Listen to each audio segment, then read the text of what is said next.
Mushy Stuff. My parents would insist whenever I told them I was going on a date. I figured it was what parents had to say.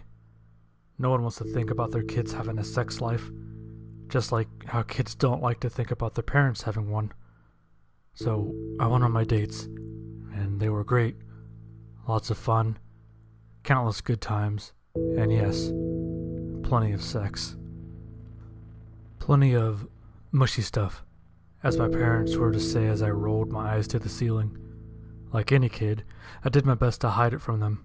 I was always careful. Protection was always involved, although with my most recent girlfriend, we sometimes took risks. Passion is a hell of a thing. I'd met her at work and it was love at first sight. Whenever we were alone, I just couldn't help myself. I'd like to say we started off slow, but that'd be a lie.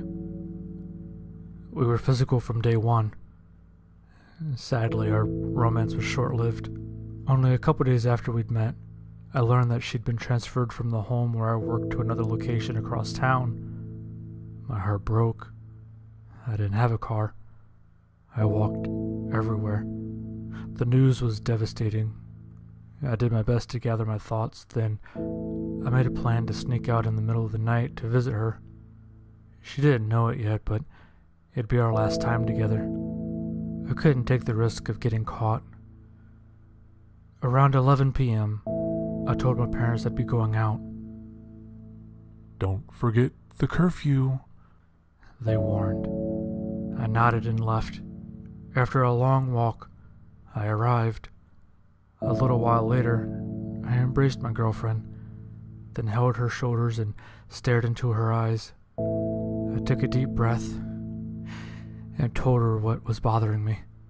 I said I couldn't see her anymore. It was too risky. I couldn't traipse all the way across town in the middle of the night. My parents would kill me. I think she took it okay. It was sad, though. I really cared for her. I courted her for a while, then made quiet, passionate love. After we'd finished, we spooned and enjoyed the afterglow. Then I checked my watch. It was almost 3 a.m. I was 2 hours late for curfew. Where had the time gone? I swore and got up and began running. I made it home in 20 minutes. All the lights in the house were on. They'd been waiting for me. I was fucked. I walked in the front door, filthy, disheveled, and stinking of the axe I'd been engaging in all night. "You're late," my dad yelled. "How many times have we told you? No mushy stuff, and look at all the dirt you're tracking in." I looked behind me. I'd left a trail from the front door all the way to the living room. My parents lectured me for a half hour. They were cruel and asked invasive, offensive questions. I didn't answer any of them. I just got madder and madder. When they realized they were getting nowhere, they just got up and went to bed. My mom told me how disappointed she was in me. One parting blow to make me feel terrible. I ran up the stairs to my room, closed the door, and collapsed, sobbing, on my bed. When I finally calmed down enough to breathe properly, I turned over and stared at the ceiling. I thought about my girlfriend.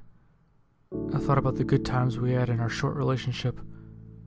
After a while, my tears dried and I even smiled a little. I sighed and got up. Maybe I'd see her again. I'd have to wait a while, but it wasn't impossible. Things could be good again. I looked down at myself and sniffed the air. I obviously needed to take a shower. My mouth and cheeks and fingers and crotch were still covered with mushy stuff. It would be so much better if we'd lived closer to the graveyard.